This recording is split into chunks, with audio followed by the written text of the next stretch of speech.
Welcome back to the Talking Ketamine podcast. This is episode 76. Ketamine protects ovarian health. Can a powerful antidepressant also protect female fertility from the damaging effects of depression? A groundbreaking new study shows that ketamine actually rescues ovarian function and egg quality in depressed mice by stopping a destructive, iron-driven form of cell death. Let's look at how this mind-body connection plays out at the cellular level. So today we are unpacking a really fascinating study based on a mouse model of depression. Yeah, and the implications here are they're really profound. They really are, because if you or, someone you love has ever dealt with the dual burden of depression and fertility struggles, you know exactly how exhausting it is. Oh, absolutely. It's like you're fighting this massive battle in your mind while simultaneously fighting a biological battle to, build a family. Right, it's a two-front war. Exactly. So our goal today is to focus on that lived experience, but also completely decode the cellular biology at play here. Like, how does a treatment that we think of as acting on the brain actually reach all the way down to protect the reproductive system? It's a great question. And I mean, this research really challenges how modern medicine kind of compartmentalizes the body. Oh, for sure. We put the brain in one box for psychiatry and the ovaries in another box for endocrinology. Right, like they don't talk to each other. We just assume treatments for one system are totally isolated. Yeah. But this study, it completely erases those boundaries. Because depression isn't just happening in your head, it's a whole body state. Yeah, it's systemic. So to really grasp the solution, we have to understand the problem. When someone has chronic depression, how does that actually physically alter the reproductive system? Well, when you experience chronic depression or just severe prolonged stress, your body is essentially marinating in stress hormones. Right. Specifically cortisol in humans. Or, in the case of the mice in this study, corticosterone. And, these aren't inherently bad hormones. They keep us alive, right? Exactly. They are brilliant evolutionary tools. If a predator is chasing you, your brain floods your system with cortisol to give you a massive burst of energy to survive. Right, but chronic depression isn't, a short sprint away from a tiger. No, it's a marathon with no finish line. Yeah. The alarm bells just never stop ringing. So the cortisol never goes away. And that's the issue. Yeah. When those hormones stay elevated for weeks or months, they become incredibly toxic. Biology operates on a strict hierarchy. Survival is first, reproduction is secondary. That makes sense. Right.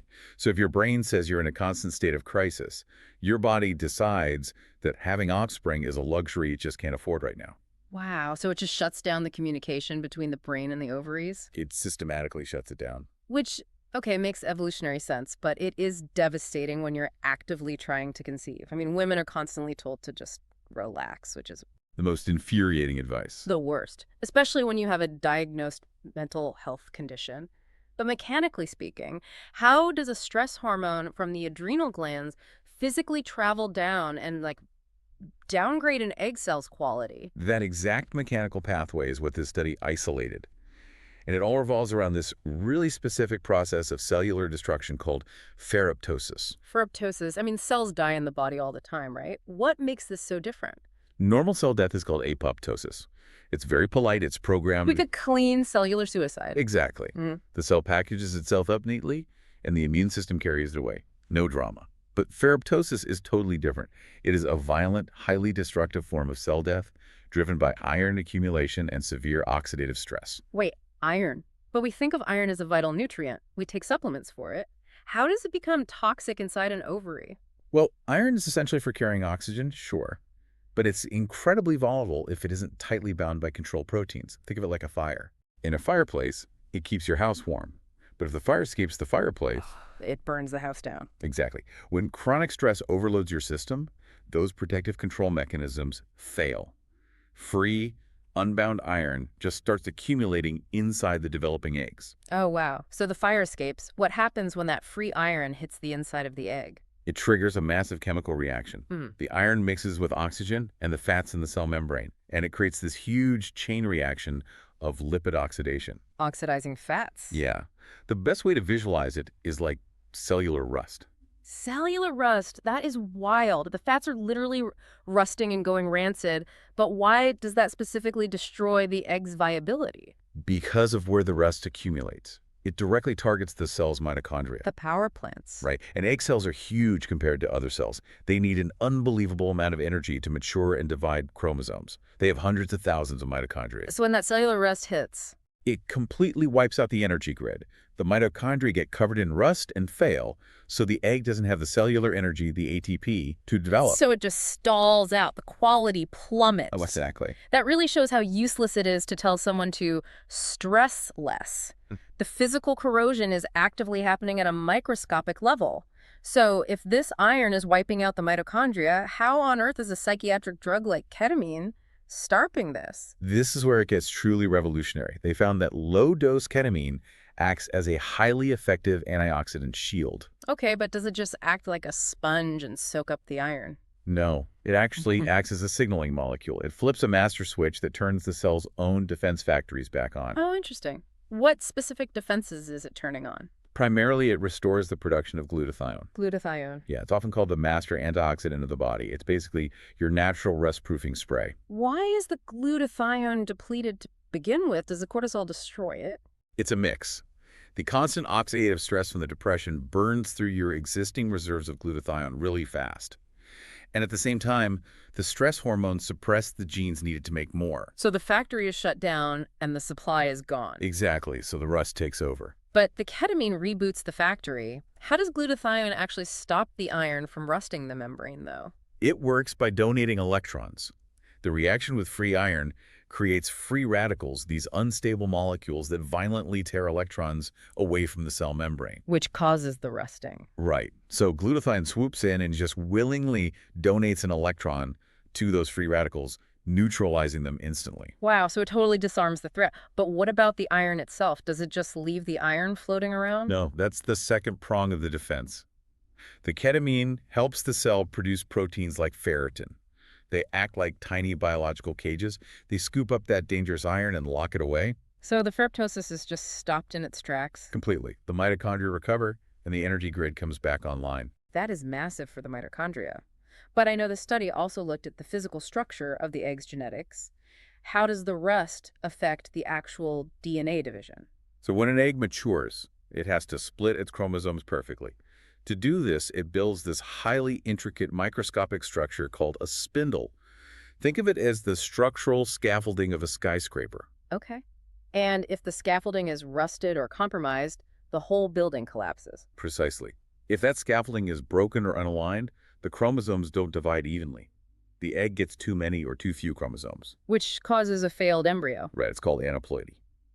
The severe stress and cellular rust in these depressed mice caused massive spindle defects. The chromosomes were tearing unevenly. Because the scaffolding couldn't hold them. It was a disaster. But when they treated the mice with low-dose ketamine, that restored antioxidant shield cleared out the rust.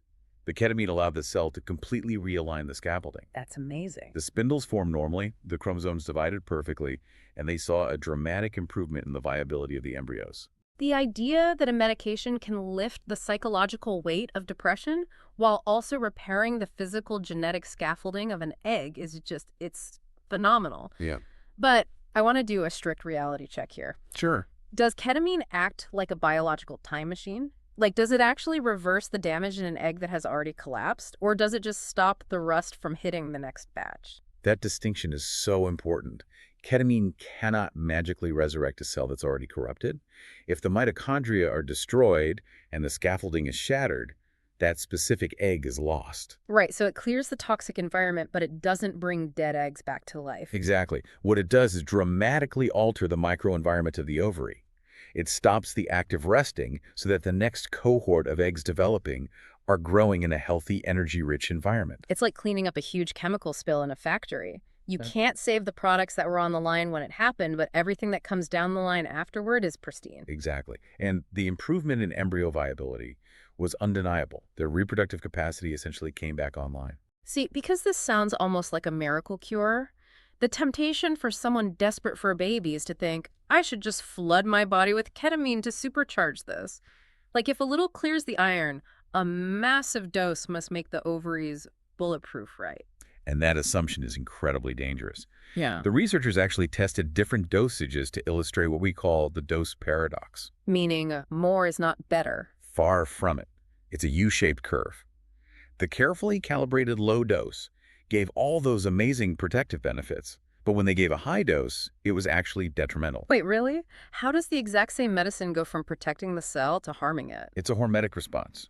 At a low dose, it gently stresses the pathways just enough to wake up the glutathione factory. But a high dose becomes a severe toxic stressor itself. Oh, wow. Yeah, it lost the protective effect, depleted the defenses all over again, and pushed the cells right back toward ferroptosis. That is so important to highlight. Because when you're exhausted by all of this, the urge to find a magic bullet is overpowering. Someone might hear this and think they should seek out unregulated high amounts of ketamine, assuming faster healing. Which is why supervised clinical use is the absolute only safe path. The line between a therapeutic dose that protects you and a toxic dose that destroys your cells is incredibly thin. Right. In a clinic, they calculate it precisely based on your weight, metabolism, liver function. You're managing a very delicate chemical equilibrium. It's like using a slow drip irrigation system for a delicate plant versus hitting it with a high pressure fire hose. One gives it life, the other just uproots it. Exactly. And beyond the dosage, there's another crucial caveat about epigenetic limits. We have to talk about what it cannot fix. Yes, let's expand on that. Epigenetics, just as a refresher, refers to those chemical tags on our DNA that tell genes to turn on or off, right? Yes. If your DNA is the computer hardware, epigenetics is the software code telling it how to behave. And prolonged depression heavily alters that software. How does it rewrite the code? Not the DNA itself. It alters things through processes like DNA methylation.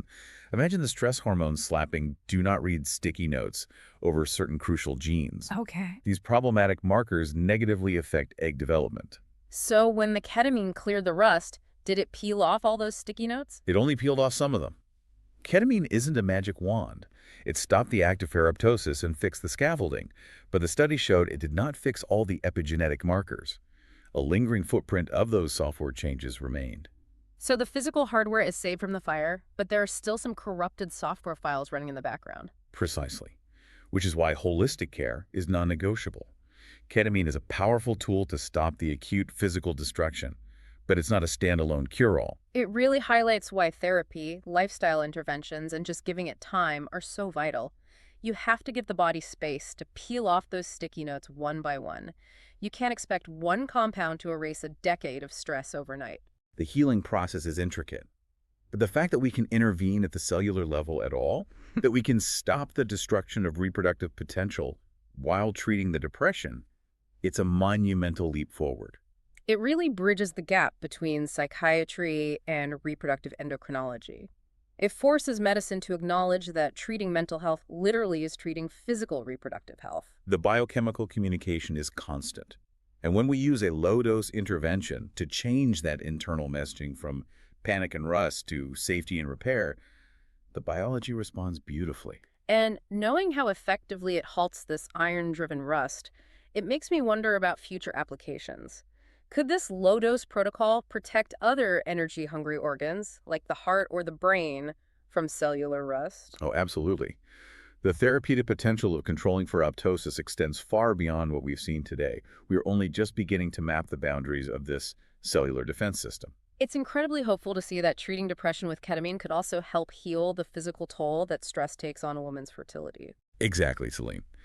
But we must remember that dosage is key, and supervised clinical administration is essential to ensure both safety and efficacy. A powerful reminder that mind and body are truly connected. Thanks for listening to the Talking Ketamine podcast. We'll catch you on the next one.